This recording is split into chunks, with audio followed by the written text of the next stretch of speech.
Hello and welcome to Stat 441 at Virginia Commonwealth University. This is part 3 of the lecture on probability. Let's first look at an example for complementary events. Here's the example. Let's assume 10 items that are selected for inspection from an assembly line. Also assume that the process is out of control with a defective item just as likely as a non-defective item. That means each item has a 50% chance of being defective and 50% chance of being non-defective. Find the probability of an event A such that you observe at least one defective item. So let's first think about the sample space and see what will be the elements in the sample space.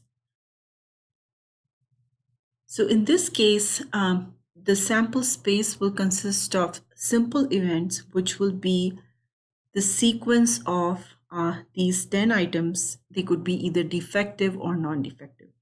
Here is an example of just one of those simple events. So we could have the first item defective, second is defective, then we have 3 non-defective, again defective, non-defective, defective, non-defective, non-defective. So this is just one combination.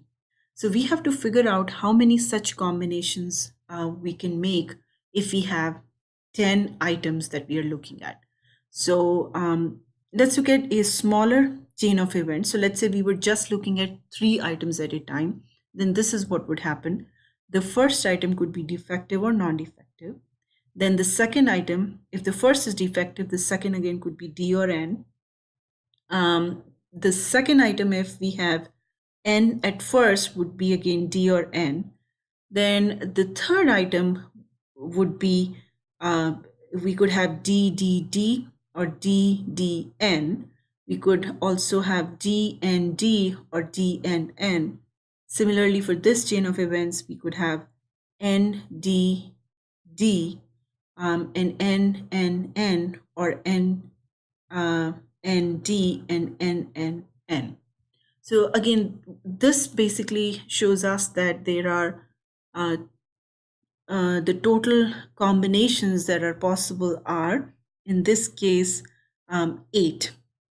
Okay, which is 2 cube. We were looking at 3 items at a time. So if we were looking at 10 items, then the possible simple events would be 2 to the 10th power, which is 1024 simple events. Okay, now we are interested in finding the probability that at least one of the items is defective. So that means we will look at all possible combinations where at least one is D. So it could be 1 or 2 or up to 10. Okay, to solve this problem, we could use the idea of a complementary event because it's easier to think of in terms of the complement here. So at least one defective item would be all possibility from 1 through 10 being defective. The opposite of this, or the complement of this, would be just one simple event where all 10 are non-defective items. Okay, so instead of trying to count the opposite, we could use the complement of event.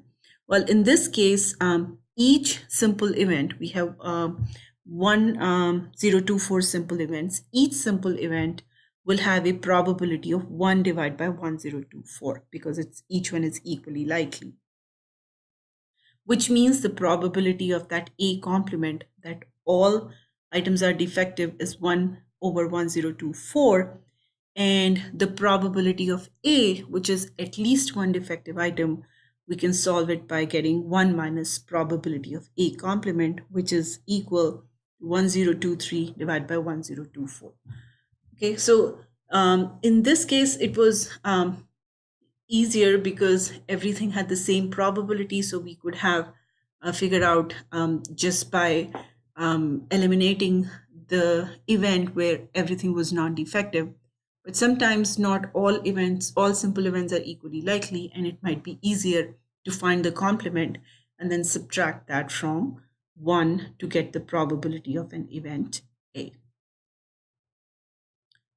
Okay, now let's look at the idea of conditional probability. So far, whatever event probabilities we have discussed, they were the relative frequencies that we are seeing for an experiment that is repeated over a large number of times. And these were all unconditional probabilities because we did not have any special conditions that were assumed other than those that define the experiment. Okay, but not always we will have something so simple. We sometimes we would have additional knowledge that might affect the outcome, and we would like to use that information for the calculation of the probability. In such scenarios, the probability is called conditional probability when we have something in addition to just um, the unconditional probability. Okay, so let's get an example to try and understand conditional probability. Let's say we are interested in finding the probability of observing an even number on a toss of a fair die. And let's call this event A. So if we had a fair die, this was just in even number, it would be 1/2, 3 out of 6. Now, let's suppose we have a little bit more information, and we know that for this particular die, the result was a number less than or equal to 3. Okay, and let's call this event B. Now, we know that the only number that is between 1, 2, and 3 is the number 2. So when we toss a fair die such that we know that the number is 1, 2, or 3 and it is even, then it becomes a conditional probability. So the way we say how this occurs is we say that we are trying to find the probability of A given B. The event B has already occurred. And then we are trying to find the probability of A. In this case, B is that the number is less than or equal to 3, and A is that the number is even. Okay, so the way we write this will be using this symbol, probability of A given B, where event B has already occurred.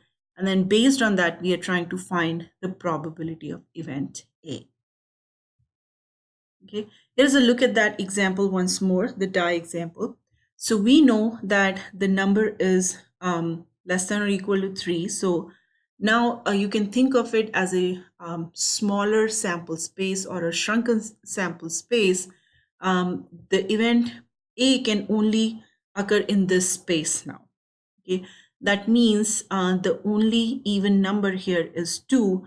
So the probability of A given B is now 1/3. So we have this sample space now, which is only 1, 2, and 3. And out of this, 2 is the only element that we are looking at. So A given B, or probability of A given B is 1/3. There is a formula that we will use to find the probability of A given B. And this is how it will work. The numerator will be probability of A intersection B. So if you look at the die example, the intersection of the two events A and B was the number 2, even number, which was less than or equal to 3. So that was our numerator, probability of 2. And the denominator will be the reduced sample space, which in this case is the probability of B. It could be 1, 2, or 3. So probability of 2 is 1/6. That's out of the total sample space. And the probability of 1 plus 2 plus 3 is 1/2. Okay, so that gives us the final probability as 1/3. So that's conditional probability based on events A and B, where B is that the number is less than or equal to 3, and A is that we observe an even number. Okay, here is the final formula for calculating conditional probability. If we have two events A and B such that B has already occurred, then probability of A given B is equal probability of A intersection B divided by probability of B, where of course the probability of B cannot be 0. Here's another example. We have some data from the FTC, and the data here is about a manufacturer of food processors who conducted an analysis of a large number of consumer complaints and found that they fell into 6 categories, which are shown in the table on the next slide. If a consumer complaint is received, what is the probability that the cause of the complaint was product appearance, given that the complaint originated during guarantee period? So here, let's look at the two events. The first event is event A. Let's call it event A. That the cause of the complaint was product appearance. And given that this would be our event B, the complaint originated during guarantee period. So we already know that the complaint originated during guarantee period. Then what is the probability that the complaint was due to appearance? Okay, here is the look at the data. So we have these are the causes: electrical, mechanical, or appearance. Then we have the two columns here. These are during guarantee period, and these are after guarantee period. So we are trying to figure out the probability that the product was returned due to appearance, and given that it was during guarantee period. So A represents the event that the cause of a particular complaint was appearance, and B represents the event that the complaint occurred during guarantee period. Okay, so using the formula for A given B, probability of A given B will be probability of A intersection B. So common element between A and B, or the probability of A intersection B, divide by the probability of B. So A intersection B in our case, in this case, will be that the product was returned due to appearance and the intersection that the complaint occurred during guarantee period. So this is the intersection. So this is 32% or 0.32 appearance and during guarantee period. So that's the intersection part. And then for the denominator, we need that the probability of B, that the product was returned during guarantee period. So during guarantee period, we have 18% plus 13% plus 32%. So to get the probability of A given B, it will be 0.32 divided by the sum of these probabilities. So as you can see, we now have a smaller sample space. Now this is our sample space. We know the product was returned during guarantee period. So these are out. These are the only ones that we are looking at. And out of these, these were returned due to appearance. Okay, so the probability will be 0.32 divided by 0.18 plus 0.13 plus 0.32.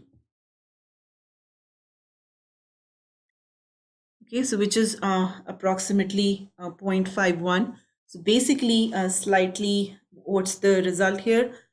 Slightly more than half of the complaints that occurred during guarantee period were due to appearances, which would be scratches, dents, or other imperfections. Okay. Let's look at another example. So in this case, we have a table given to us based on the degree, type of degree earned: bachelor's, master's, or PhD, or dissertation. And then we have male and female. So in this case, if we were just interested in finding the probability that a student is male, it would be total male students, which is 770 divided by 1626. But if we wanted the probability of male given the degrees bachelor's, then we have the intersection of male and bachelor's divided by the probability that the degree is a bachelor's degree. So male intersection bachelor's is 529 out of 1626, and bachelor's degree total is in this column 1145 divided by 1626, which gives us 0.4620 as the total probability. Okay, another example for conditional probability. Let's say we have some information on flight data. Probability that a flight departs on time is given by probability of D, which is 0.83. And probability that the flight arrives on time is given as probability of A, which is 0.82. Then we are also given the probability that a flight both arrives and departs on time, given as A intersection D to be 0.78. Let's say we were interested in finding the probability that a flight arrives on time, given that it departed on time. So this has already occurred, and then we are trying to figure out that it will arrive on time. So probability of A given D, using the formula, it will be probability of A intersection D divided by probability of D. The numbers here are 0.78 divided by 0.83, which gives us 0.938. And then let's say we were interested in the opposite, that probability that if flight departed on time, given it arrived on time. Okay, so again, the numerator is D intersection A and divide by the probability that it arrived on time. In this case, it's 0.78 divided by 0.82, so which is 0.95. Okay, so that's all for this lecture. Thanks for watching.